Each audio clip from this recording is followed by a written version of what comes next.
ശ്രീജിത്ത് പറഞ്ഞ പോലെ ഈ അല്ലെങ്കിൽ രാജ്യത്തിന്റെ അഭിമാനം ഊട്ടിയുറപ്പിക്കുക, അത് ഉയർത്തിപ്പിടിക്കുന്നതിനപ്പുറത്തേക്ക് ഇതിലൊരു നയതന്ത്ര സമീപനത്തിലുള്ള ഒരു വ്യത്യാസമുണ്ടോ ഇതിനകത്ത് എന്നുള്ളൊരു ചോദ്യം കൂടിയുണ്ട്. ഞാൻ അതിലേക്ക് കൂടി വരാം.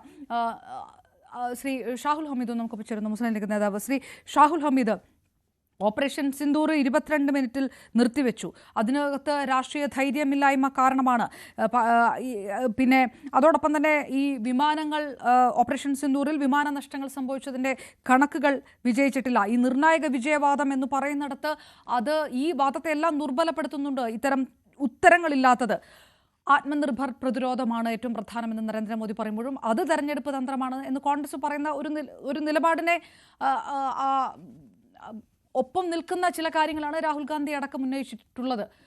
പക്ഷേ അപ്പോഴും ഇത് 79ാം സ്വാതന്ത്ര്യ ദിനമാണ്. അമേരിക്കയടക്കമുള്ള രാജ്യങ്ങളുടെ ഭീഷണി, താരിഫ് വിഷയത്തിനകത്തൊക്കെ രാജ്യം ഒറ്റക്കെട്ടായി നിന്ന് ചില കാര്യങ്ങൾ പറയുകയാണ് ലോകത്തോട് എന്നുള്ളൊരു സന്ദേശം കൊടുക്കേണ്ട ഒരു ബാധ്യത ഇന്ത്യക്കുണ്ട്.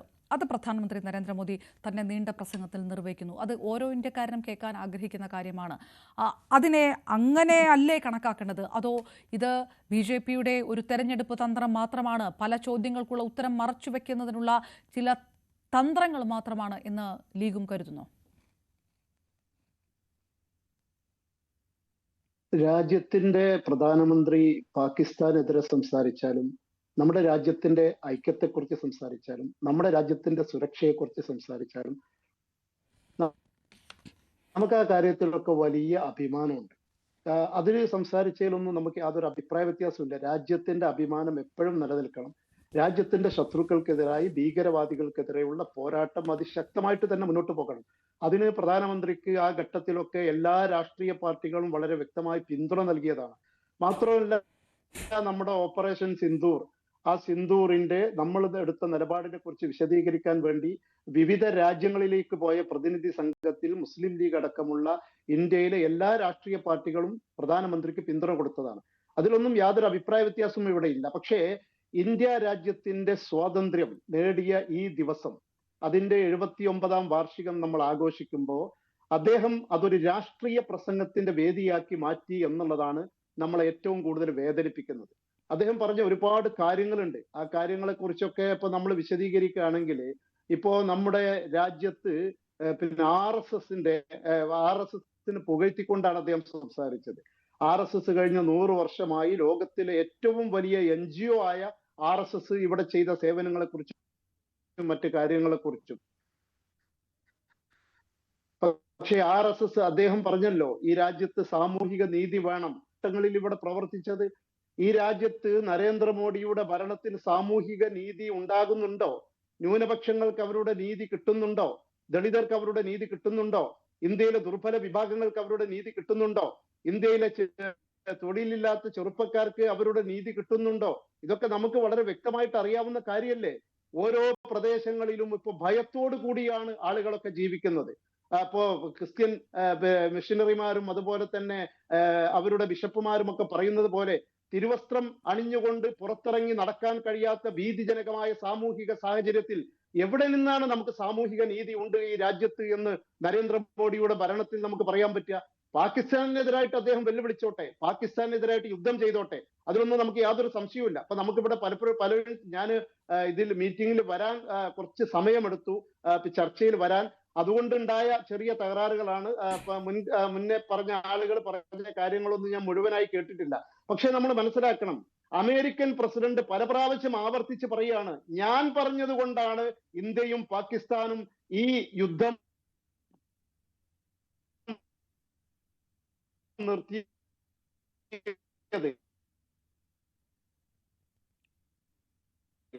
ചില സാങ്കേതിക വിഷയങ്ങൾ വളരെ കാര്യമാത്ര പ്രസക്തമായി സംസാരിക്കുകയാണ് അഡ്വക്കേറ്റ് ഷാഹിൽ ഹമീദ്. എനിക്ക് തോന്നുന്നത് നമുക്ക് പെട്ടെന്ന് അത് പരിഹരിച്ച് താങ്കളിലേക്ക് തന്നെ തിരികെ വരാൻ തോന്നുന്നു. അദ്ദേഹം കയറിയതും അല്പം വൈകിയാണ്. സാങ്കേതിക പ്രശ്നം ഗാന്ധി ഇന്ത്യയുടെ പാർലമെന്റിൽ വെല്ലുവിളിച്ചുകൊണ്ടൊരു കാര്യം, ഇന്ത്യയുടെ പ്രിയപ്പെട്ട പ്രധാനമന്ത്രി പറഞ്ഞോളൂ ശ്രീ ഷാഹിൽ ഹമീദ്. സാങ്കേതിക തടസ്സം മാറിയെങ്കിൽ നമുക്ക് പറഞ്ഞോളൂ, തുടർന്നോളൂ. ഞാൻ പറയട്ടെ, ഞാൻ കേൾക്കുന്നുണ്ടോ? കേൾക്കുന്നുണ്ട്, പറഞ്ഞോളൂ. ചെറിയ വിഷയം ഉണ്ടായിരുന്നു, പറഞ്ഞോളൂ. ഞാൻ പറയട്ടെ, അമേരിക്കയുടെ ഏകാധിപതിയായി പ്രവർത്തിക്കുന്ന ഒരു പ്രസിഡന്റിന്റെ പേര് പറഞ്ഞ് അദ്ദേഹം കള്ളനാണ് എന്ന് പറയാൻ രാഹുൽ ഗാന്ധി വെല്ലുവിളിച്ചിട്ട് അദ്ദേഹത്തിന് സാധിച്ചോ? ഇന്നിപ്പോ അദ്ദേഹം പിന്നെ തീരുവയെക്കുറിച്ചും മറ്റുള്ള കാര്യത്തെക്കുറിച്ചും ഒക്കെ വാചാലനായി. പക്ഷേ ഇന്ത്യ രാജ്യത്തെ ഇത്രമാത്രം അപമാനിച്ച അമേരിക്കൻ പ്രസിഡന്റിന്റെ പേര് പോലും ആ ചെങ്കോട്ടയിൽ വെച്ച് പറയാൻ അദ്ദേഹത്തിന് ധൈര്യമുണ്ടായില്ല. നമ്മൾ മനസ്സിലാക്കണത്.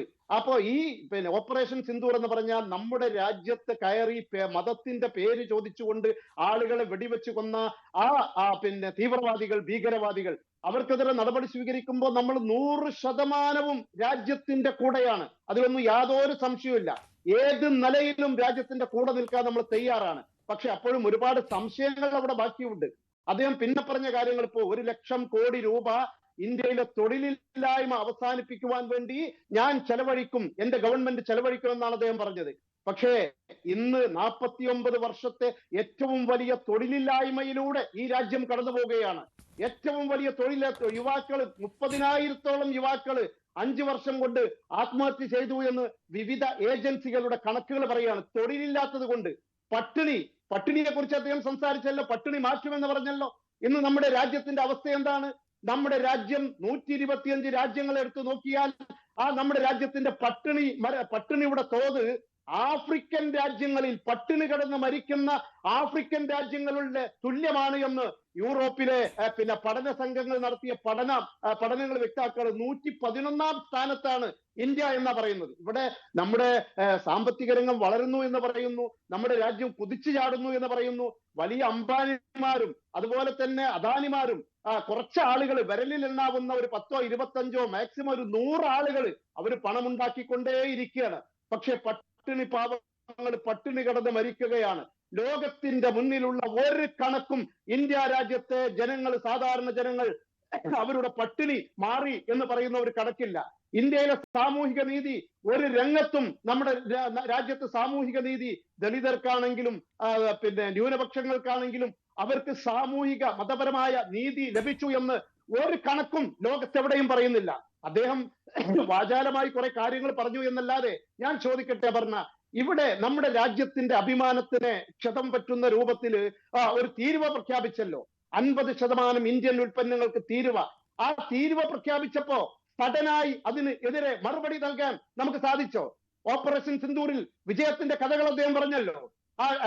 ഡൊണാൾഡ് ട്രംപ് പറഞ്ഞു, ഞാൻ പറഞ്ഞിട്ടാണ് ഇന്ത്യ രാജ്യം യുദ്ധത്തിൽ നിന്നും പിൻവാങ്ങിയത് എന്ന്. പക്ഷേ ഈ പാകിസ്ഥാൻ എന്ന് പറയുന്ന ഒരു രാജ്യം നമ്മുടെ രാജ്യത്ത് കയറി ആവശ്യമില്ലാത്ത പ്രശ്നങ്ങൾ ഉണ്ടാക്കിയപ്പോ 24 മണിക്കൂർ കൊണ്ട്, നിങ്ങൾ മനസ്സിലാക്കണം, ദിവസങ്ങളെ കൊണ്ട് പാകിസ്ഥാന്റെ തലസ്ഥാനമായ ഇസ്ലാമാബാദിന്റെ തൊട്ടപ്പുറത്ത് പോയി ഇന്ത്യയുടെ ദേശീയ പതാക ഉയർത്തിയ, പാകിസ്ഥാനെ 2 കഷ്ണങ്ങളാക്കി വെട്ടിനുറുക്കിയ, അതിനേക്കാൾ ഉപരി ലക്ഷക്കണക്കിന് പാകിസ്ഥാൻ സൈന്യങ്ങളെ കൊണ്ട് സറണ്ടറിംഗ് സെറിമണി നടത്തിയ, അതൊക്കെ കണ്ട് അമേരിക്കക്കാരൻ നമ്മളെ ഭീഷണിപ്പെടുത്താൻ വേണ്ടി വന്നല്ലോ. നമ്മുടെ ചരിത്രം എല്ലാവർക്കും അറിയാവുന്നതാണല്ലോ. 7ാം പടക്കപ്പൽ വരുന്നുണ്ട് ഈ രാജ്യത്തെ തകർക്കാൻ എന്ന് പറഞ്ഞപ്പോ, 7ാം പടക്കപ്പലല്ല 14ാം പടക്കപ്പൽ വന്നാലും ഈ രാജ്യത്തിന്റെ സമുദ്രാതിർത്തിക്കുള്ളിൽ ഏതെങ്കിലും ഒരു പടക്കപ്പൽ വന്നാൽ അവൻ എങ്ങനെ തിരിച്ചു പോകണം, ജീവനോടുകൂടിയാണോ അല്ലയോ എന്ന് ഞാൻ തീരുമാനിക്കുമെന്ന് പറയാൻ ചങ്കൂറ്റം കാട്ടിയ ഒരു പ്രധാനമന്ത്രി ഉണ്ടായിരുന്നു നമ്മുടെ രാജ്യത്ത്. ആ പ്രധാനമന്ത്രി ഉണ്ടായിരുന്നു നമ്മുടെ രാജ്യത്ത്. ഇന്ന് നമ്മുടെ പ്രധാനമന്ത്രിക്ക് അദ്ദേഹത്തിന്റെ പേര് പറയാൻ ധൈര്യമുണ്ടോ?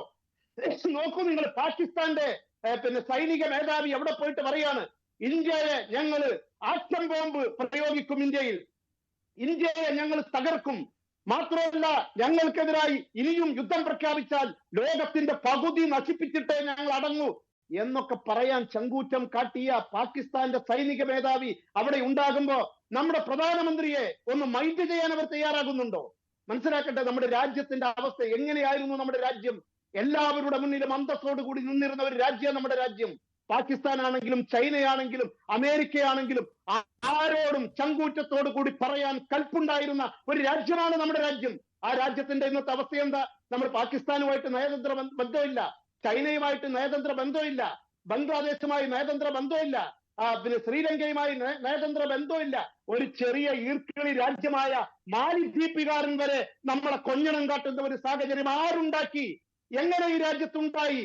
ലോക രാജ്യങ്ങളെ നിയന്ത്രിച്ചിരുന്ന, 3ാം ലോക രാജ്യങ്ങൾക്ക് നേതൃത്വം നൽകിയിരുന്ന ഒരു കാലഘട്ടത്തിൽ ലോകത്തിലെ സകലമാന പ്രശ്നങ്ങൾക്കും മധ്യസ്ഥത വഹിച്ചിരുന്ന ഈ രാജ്യത്തിന്റെ നയതന്ത്ര അന്താരാഷ്ട്ര രംഗത്ത് ഇത്രമാത്രം അധപ്പതിക്കുന്ന ഒരു സാഹചര്യം എങ്ങനെയുണ്ടായി? അദ്ദേഹം അവിടെ കിടന്ന് ഓപ്പറേഷൻ സിന്ദൂരിനെ കുറിച്ച് പറയുമ്പോ നമ്മുടെ രാജ്യം ലോക രാജ്യങ്ങൾക്കിടയിൽ പിന്നോക്കം പോയ കാര്യം കൂടി അദ്ദേഹം പറയേണ്ടിയിരുന്നു. പിന്നെ അദ്ദേഹം കർഷകരെ കുറിച്ച് പറഞ്ഞു. കർഷകരുടെ അവസ്ഥ എന്താണ്? ഒരു കാലത്ത് 70% കർഷകരുണ്ടായിരുന്ന ഈ രാജ്യത്ത് ഇന്ന് 28%. നമുക്കറിയാം 28 കോടി ജനങ്ങളാണ് കൃഷിയെ ആശ്രയിച്ച് ജീവിക്കുന്നത്.